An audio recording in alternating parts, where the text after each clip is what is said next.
2 Timothy chapter 1 verse 7, hindi espiritu ng pagkatakot, pero baka ikaw na mismo ang umaharang sa sarili mong assignment sa kingdom ni Lord, kapatid.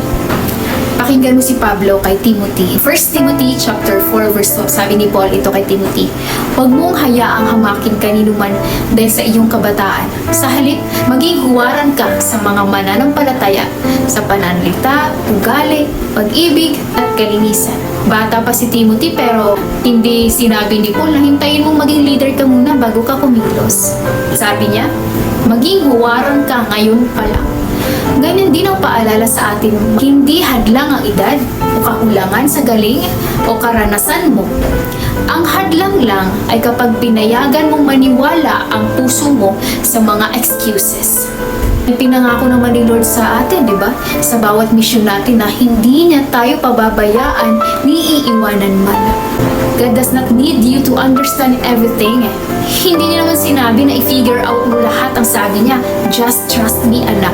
He just needs your yes.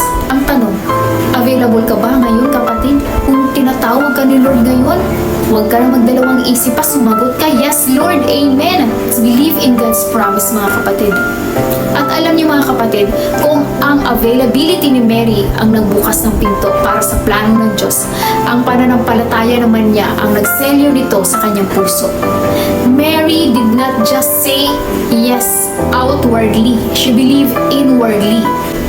She did not just say yes with her mouth, she said yes with her faith. Kaya ginamit siya ng Diyos na pangmalakasan talaga para sa kanyang kaharian, ang magdala ng tagapagligtas ng mundo.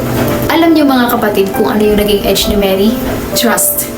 Nagtiwala siya kahit hindi niya alam ang buong detalye dahil alam niya kung sino ang tumawag sa kanya. Kapatid, yung din ang hinahanap ng Diyos sa iyo ngayon. 100% na pagtitiwala. Hindi lang ang yes Lord sa labi, kundi yes Lord na may pananampalataya.